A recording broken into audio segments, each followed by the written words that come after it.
اب یہ دیکھنا ہے کہ پاکستان کی نمائندگی کس نے کی. یہ کیس کب دائر ہوا, کس نے نمائندگی کی پاکستان کی طرف سے, کس نے وہ لا فرم ہائر کی, پاکستان کے کون سے نمائندے تھے جو وہاں موجود تھے یا موجود نہیں تھے, اس میں نااہلی کس کی ہے, اور جو بھی انوالوڈ ہے اس کے اندر اس کو سرعام پھانسی ٹانگنی پڑے گی, اور اس سے چھوٹی کوئی سزا نہیں ہے. بات یہ ہے کہ ہم اس انٹرنیشنل آربیٹریشن کے اس فیصلے کو ہم تسلیم نہیں کرتے. بات یہ ہے کہ یہ انڈس واٹر ٹریٹی کی وائلیشن ہے, چونکہ جو کیس ہی نہیں لڑا گیا نا, سارے فیکٹس ان کے سامنے رکھے ہی نہیں گئے. دوسری بات یہ کہ اس عدالت کو کیا حق ہے کہ جب پاکستان اور انڈیا کے درمیان ایک معاہدہ ہو چکا ہے جو کلیئر کٹ لکھا ہوا ہے, پچھلے 60 سال سے وہ معاہدہ چل رہا ہے, پاکستان آنر کرتا رہا ہے اس معاہدے کو, ہمیشہ 2 دریا دیے ہوئے ہم نے انڈیا کو, تو پھر یہ معاملہ وہاں جانا ہی نہیں چاہیے تھا. گیا کیسے؟ وہ فوراً ہی انلیگل ہے. ایک معاہدہ ہوا ہے ہمارے ملکوں کے درمیان, وہ ڈیم بنا کے 60 ڈیم بنا کے بار بار چلے جائیں اور کہیں کہ ٹھیک ہے عدالت میں چلے جائیے, اور ان کو پتا ہے کہ ہم پاکستان کے اندر غدار خرید چکے ہیں. انڈس واٹر کمیشن کے اندر بھی غدار ہیں, حکومت میں بھی غدار ہیں, وزراء میں بھی غدار ہیں, وکیل بھی غدار ہیں. تو انڈیا تو بڑے کانفیڈنٹلی کہتا ہے, جس طرح TTP کے دہشت گرد کہتے ہیں فوج سے کہ ہمیں پکڑ کے آپ عدالت کے حوالے کر دیجئے, ان کو پتا ہے کہ عدالتوں نے فیصلہ کرنا ہی نہیں ہے, ہم بری ہو جائیں گے. آج کل عدالتیں ملک اور قوم کو بیچنے کے لیے استعمال ہوتی ہیں, ملک اور قوم کے مفادات کے دفاع کے لیے نہیں ہیں. اور یہی معاملہ انٹرنیشنل کورٹ کو کیا وفاداری ہے انٹرنیشنل کورٹ کو پاکستان کے ساتھ, جب آپ کو اچھی طرح پتا ہے کہ انڈیا کے زائنسٹ لابیز کے ساتھ بڑے اسٹرانگ تعلقات ہیں.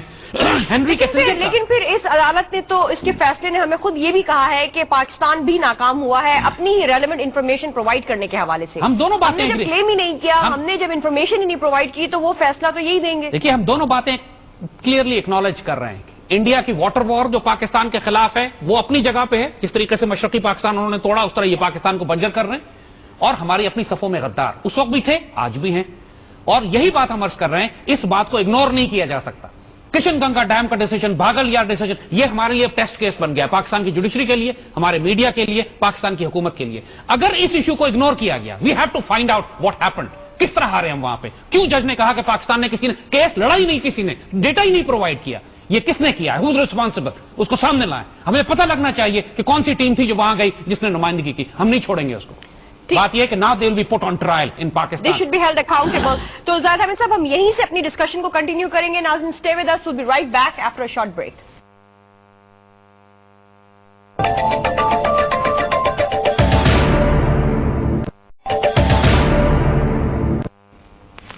Welcome back viewers. ہم بات کر رہے ہیں کشن گنگا ڈیم ایشو کے حوالے سے کہ کشن گنگا ڈیم ایشو کا مقدمہ پاکستان ہار گیا, تو پھر کیا وجہ ہے کہ اسے ایک بہت بڑی کامیابی قرار دیا جا رہا ہے حکومت کی جانب سے. انٹرنیشنل کورٹس کی ججمنٹ سے واضح ہے کہ پاکستان نے اپنے کیس کا دفاع ہی نہیں کیا, اور نہ ہی ضروری دستاویزات جو کہ ریلیونٹ انفارمیشن تھی اسے پیش کیا گیا. تو آخر ہمارے واٹر کمیشن کی جانب سے اس قسم کا رسپانس کیوں نظر آیا اس کیس میں؟ کیا واٹر کمیشن کو جو ہے اکاؤنٹیبل ٹھہرایا جائے, کس قسم کی ایکشن کو جو اب آگے پرسو کیا جائے؟ اس مجرمانہ غفلت کا حساب اسلام آباد میں دے گا, اس کا جواب کون دے گا؟ ہم یہی معلوم کرنے کی کوشش کر رہے ہیں. زاہد حامد صاحب ہمیں یہ بتائیے گا کہ ہمیں جو کشن گنگا ڈیم کو ایویلویٹ کر رہے ہیں, تو اس میں 2 آبجیکشنز ہماری جانب سے اٹھائے گئے تھے. ایک تو کہا گیا تھا کہ ویسٹرن ریورس پر کوئی ڈیم نہیں بنائے گا انڈیا, اور دوسرا آبجیکشن یہ تھا کہ جو کشن گنگا ڈیم بنایا جا رہا ہے اس کی دیواروں کو جو ہے اونچا نہ بنایا جائے. لیکن یہ دونوں آبجیکشنز بھی ڈس اپروو کر دیے گئے کورٹس کی جانب سے. تو کیا فرمائیے گا, اب جب کہ ڈیمز بھی بن رہے ہیں انڈیا کی جانب سے, کشن گنگا ڈیم کی دیواریں بھی اونچی ہوں گی, تو ہم کس طرح سے افیکٹ ہوں گے؟ ہماری ایگریکلچرل لینڈ جو ہے اس کا کتنا نقصان ہوگا؟ دیکھیے پاکستان کے لیے تو ڈیتھ وارنٹ سائن کر دیا گیا ہے. یہ ڈیسیژن, یہ judgement is a death warrant for Pakistan. ہمارا سزائے موت کا پروانہ ہے یہ.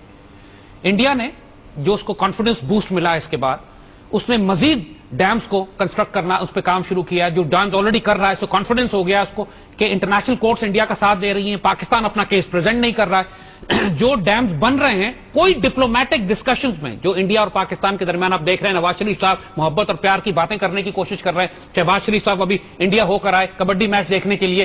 کسی جگہ پر پاکستانی حکومت کے کسی لیول پر پانی کی کوئی بات نہیں کی جا رہی ہے. ریالٹی یہ ہے, یہ کیوں ہمارے حکمرانوں کی آنکھوں پہ پٹی بندھی ہوئی ہے؟ آخر اس کا حل پھر کیا ہوگا؟ حل تو ان کو ہٹانا. کیا وہ نہیں دیکھ پا رہے کہ آج سے ڈاؤن دا روڈ 5 سے 8 سال 10 سال میں اس کے کیا امپلیمنٹیشن؟ نہ یہ ڈیم بنا رہے ہیں, نہ پانی کے ذخیرے بنا رہے ہیں, نہ انڈیا کو روک رہے ہیں, نہ پاکستان کا مقدمہ لڑ رہے ہیں. غداری اور کسے کہتے ہیں مجھے یہ سمجھا دیں, آسان لفظوں میں مجھے بتا دیں. غداری کہتے کس کو ہیں؟ اگر یہ غداری نہیں ہے تو ملک و قوم و ملت کے مفادات اور نسلوں کے ساتھ, آنے والی نسلوں کے ساتھ پورا پنجاب بیرن ہو جائے گا. یہ کالا باغ ڈیم نہیں بنانے دیتے اس بہتان اور الزام کے اوپر کہ جی سندھ بیرن ہو جائے گا اور فرنٹیئر ڈوب جائے گا، اور یہ جو 60 ڈیم انڈیا نے بنا دیے ہیں اور ہمارا پانی وہ روک رہا ہے، کیا وہ افیکٹ نہیں کرے گا پاکستان کے ایگریکلچر کو؟ یہ بات سمجھنے کے لیے راکٹ سائنٹسٹ ہونا تو ضروری نہیں ہے. اور انہوں نے جب یہ اتنا انڈیا کے ساتھ امن کی آشا کر رہے ہیں، یہ پاکستان کا سارا میڈیا انڈین کنٹرولڈ ہے، اس میں اکثریت بہت بڑے بڑے ایلیمنٹس ایسے ہیں جو انڈین کنٹرولڈ ہے، جن کو باقاعدہ یہ ٹاسک دیا گیا ہے کہ پانی کے مسئلے پر بات نہ کرنا، انڈس واٹر ٹریٹی کو ہر حال میں کہو کہ اس کو قائم رکھنا ہے. حقیقت یہ ہے کہ انڈس واٹر ٹریٹی ختم ہو چکی ہے. حکومت پاکستان کو اب کھل کے ڈکلیئر کر دینا چاہیے کہ انڈس واٹر ٹریٹی ختم ہو گئی ہے. زاہد احمد صاحب، پہلے یہ بتائیے گا کہ انڈس واٹر ٹریٹی کی ایکچوئل حقیقت کیا تھی؟ ایوب صاحب نے کیا ہمارے ملک کے پانی کو اسی وقت بیچ دیا تھا؟ دیکھیے بات یہ، جیسے ہم نے عرض کیا کہ وہ ورلڈ اس وقت پاکستان کو ضرورت تھی اپنے ایگریکلچر ٹھیک کرنے کے لیے، ڈسپیوٹ انڈیا کے ساتھ پانی کا چل رہا تھا، ورلڈ بینک بیچ میں آیا، انٹرنیشنل پاورز بیچ میں آئی، مجبور کیا پاکستان اور انڈیا کو کہ آپ پانی کی تقسیم پر بات کریں. ہماری طرف سے نیگوسیشنز ٹھیک نہیں ہوئے، جس طرح یہاں آج ہو رہا ہے 2013 میں، 1960 میں بھی یہی ہوا تھا.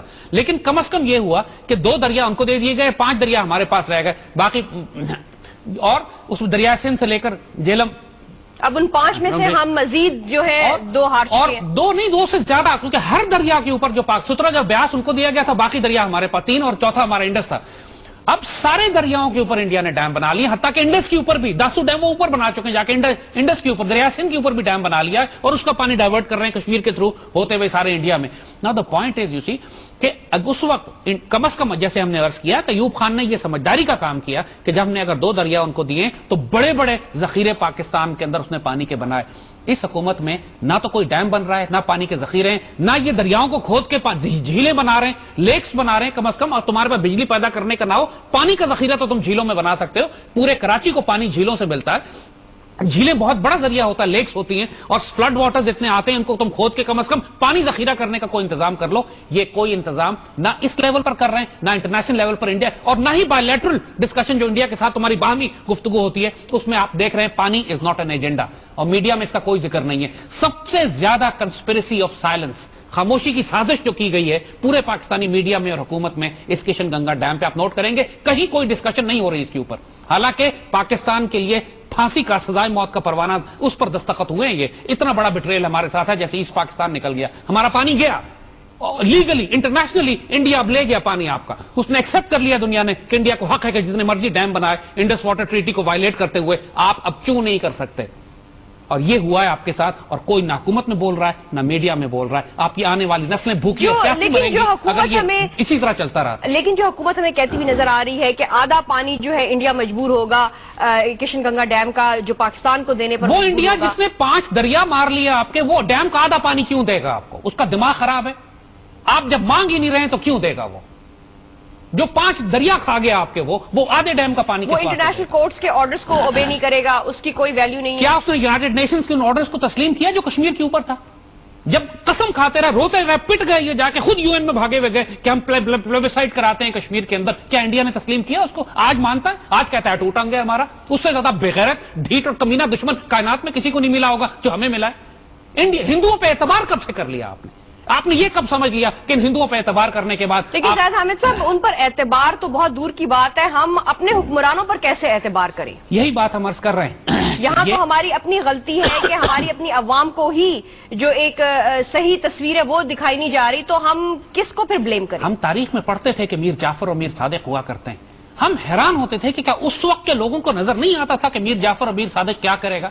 یہ تو آخری جنگیں تھیں ان کی جو ٹیپو سلطان کو انہوں نے بٹرے کیا اور سراج الدولہ کو بٹرے کیا، جس میں فائنل ڈیسائیسو شکست ہو گئی. لیکن ان کی غداریاں بہت عرصے سے چل رہی تھیں.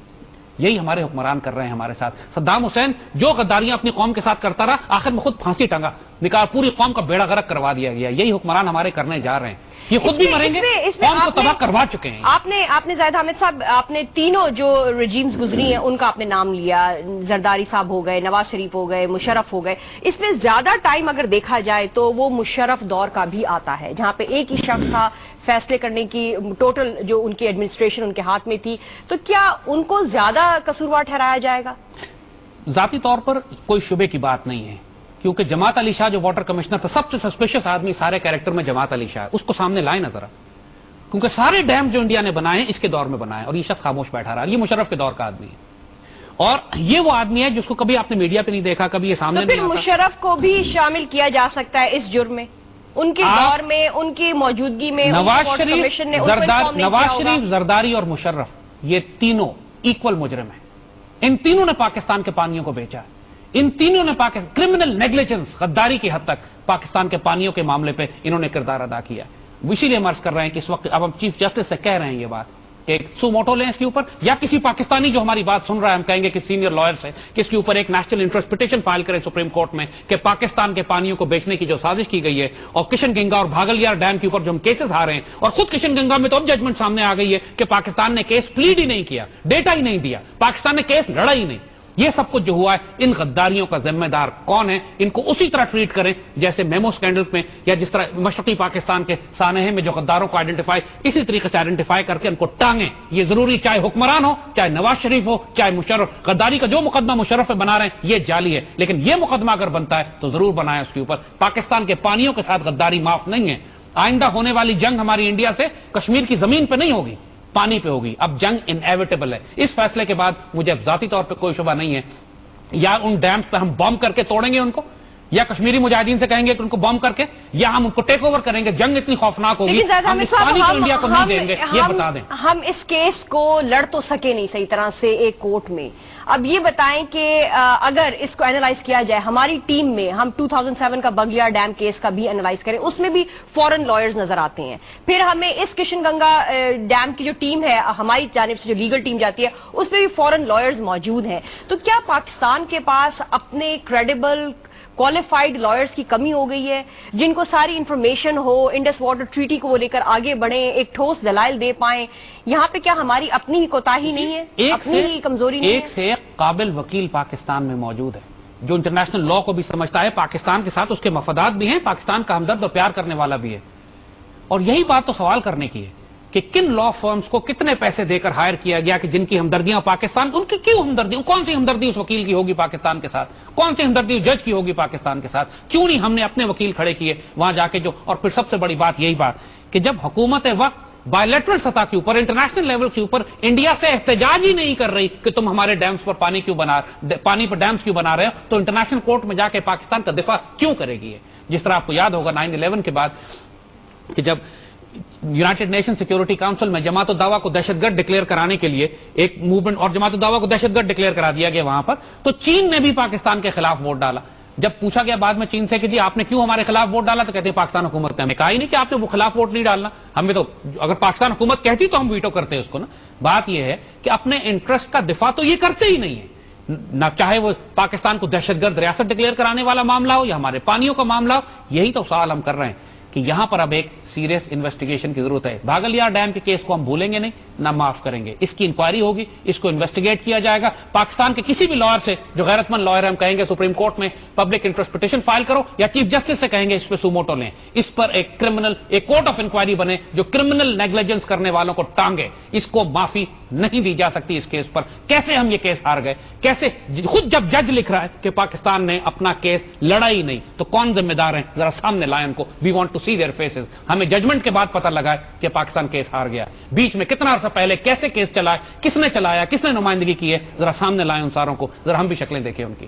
ٹھیک, یہ ایک انتہائی اہم ڈیولپمنٹ تھی جو ہمیں ہوتی ہوئی نظر آئی تھی لاسٹ ویک زید حامد صاحب. لیکن دوسری جانب اگر ہم دیکھیں, ایک طرف ہمیں دونوں ممالک کے درمیان یہ واٹر ایشو نظر آ رہا ہے, لیکن دوسری جانب اگر دیکھا جائے تو آفٹر 14 ایئرز, 14 سال کے بعد, کارگل وار کے بعد پہلی بار دونوں ملکوں کے director generals of military operations جو ہیں وہ ہمیں فیس ٹو فیس ملاقات کرتے ہوئے نظر آئے.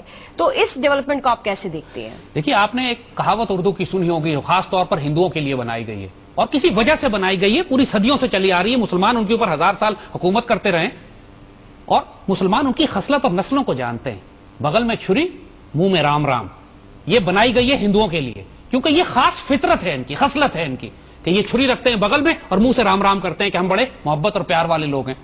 دس is exactly what is happening. Baglihar dam میں پاکستان کا پانی روک رہے ہیں, پاکستان کو بنجر بنانے کی سازش ہو رہی ہے.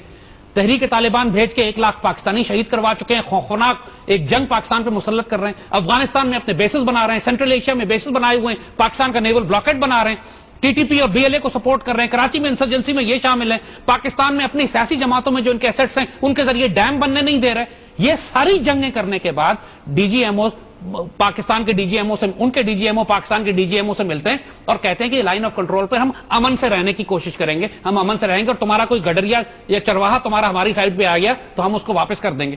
اب یہ اس سے بڑی آنکھوں میں دھول جھونکنا جو ہے اس کو اور اس کو علاوہ اور کچھ نہیں کہا جا سکتا. 200-250 سے زائد مرتبہ انڈیا نے پچھلے 6 ماہ میں پاکستان کا لائن آف کنٹرول کراس کر کے فائرنگ کی ہے, اٹیک کیا ہے, ہمارے لوگوں کو شہید کیا, کئی سو لوگ شہید ہوئے ہیں, 250-300 سے زائد وائلیشنز انڈیا نے کیے ہیں, اور پاکستان آرمی نے بھی, رینجرز نے بھی منہ توڑ جواب دیا ہے ان کا, اور ہم دیتے رہیں گے. ان میٹنگز کا کوئی فرق نہیں پڑتا. انڈیا ہمیشہ سے ایکیوز کرتا رہا ہے پاکستان کو کہ ہم کشمیری مجاہدین کو بھیج رہے ہیں, خالستان موومنٹ کو بھیج رہے ہیں, ہم نریندر مودی کو قتل کروانا چاہتے ہیں. انہوں نے نیپال سے بچے پاکستانی فیملی اٹھا لیے, بیچارے ہنی مون پہ گئے تھے, ان کو اٹھا کے انڈیا اغوا کر کے لے آئے کہ یہ آئی کے ایجنٹس ہیں جو نریندر مودی کو قتل کرنا چاہتے ہیں. یعنی جہاں جو پاکستانی انڈیا جاتا ہے ویزے پہ, مجھے یقین نہیں ہوتا کہ وہ خیریت سے واپس آئے گا. سینکڑوں ابھی بھی جیلوں میں ہیں کہ جن کو اٹھا لیا, غائب کر لیا انہوں نے اندر ہی, یہ کہہ کر کہ تم آئی کے ایجنٹ ہو. جب یہ رویہ ان کا ہے تو ڈی جی ایم اوز کی میٹنگ سے کیا ہو جائے گا؟ کچھ بھی نہیں ہوگا. جیسے آپ نے کہا کہ گفتن نشستن برخاستن والا معاملہ ہے, بیٹھے بات چیت کی, کھایا پیا, الگ ہو گئے.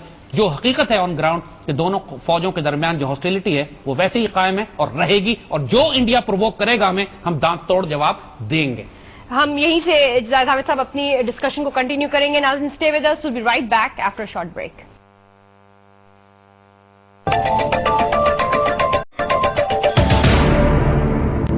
لاہور کے واہگہ بارڈر پر پاکستان اور بھارت کے ڈائریکٹر جنرل ملٹری آپریشنز کے درمیان 14 برس کے تعطل کے بعد ملاقات ہوئی.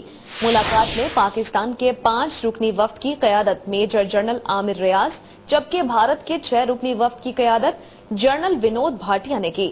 پاکستان اور بھارت کے ڈائریکٹر جنرل ملٹری آپریشنز کے درمیان سرحدوں پر سیز فائر برقرار رکھنے, اعتماد سازی کے عمل کو بہتر بنانے اور ہاٹ لائن رابطوں کو مزید نتیجہ خیز بنانے پر اتفاق کیا گیا ہے. مشترکہ اعلامیہ میں غلطی سے سرحد پار کرنے والوں کے بارے میں فوری اطلاع دینے پر بھی اتفاق کیا گیا تاکہ ان کی جلد واپسی کو یقینی بنایا جا سکے. اعلامیہ میں کہا گیا ہے کہ سرحدوں پر امن کے استحکام کے لیے جلد ہی لائن آف کنٹرول پر پاکستان اور بھارت کے بریگیڈ کمانڈرز کی 2 فلیگ میٹنگز بلائی جائیں گی. دونوں ممالک کے درمیان ڈی جی ایم اوز کی سطح پر رابطوں کا معاہدہ 90 کی دہائی میں ہوا, اور آخری مرتبہ یہ ملاقات 1999 میں کارگل کے واقعے کے بعد ہوئی تھی. 2003 میں پاکستان اور بھارت نے لائن آف کنٹرول اور ورکنگ باؤنڈری پر سیز فائر کا سمجھوتا کیا. رواں برس دونوں جانب سے 196 مرتبہ اس معاہدے کی خلاف ورزی کی گئی, جس دوران کئی فوجی اور عام شہری ہلاک ہوئے. ویلکم بیک ناظرین, ہم بات کر رہے ہیں Pak Bharat D G M Os کی 14 سال بعد جو فیس ٹو فیس ملاقات ہوئی ہے, اس ملاقات کے کیا افیکٹو اثرات ہمیں دونوں ملکوں میں نظر آئیں گے؟ کیا کسی قسم کے تعلقات میں کوئی بہتری آ پائے گی؟ ہم اسی بات کو لے کر اگر آگے دیکھیں اور ایک خوش آئند امن اور کوششوں کے مؤثر رابطوں پر جو ہے اتفاق ہوتا ہوا نظر آتا ہے, یعنی کوئی سرحدی کشیدگی جو ہے وہ نہیں ہوگی, کوئی مسئلہ کشمیر نہیں, اور نہ ہی کوئی دوسرا تنازع ہو, تو پھر ہمیں دونوں ملکوں کے تعلقات کس طرف جاتے ہوئے نظر آئیں گے؟ زاہد حامد صاحب, اب جب یہ ڈی جی ایم اوز ملتے ہیں تو انہوں نے اگری کیا ہے کہ ایل او سی پر جو ہاٹ لائن ہے اس کو افیکٹولی یوز کریں گے, پھر وہ جو سیز فائر اگریمنٹ ہوا تھا اس پر جو ہے عمل درآمد ہوگا.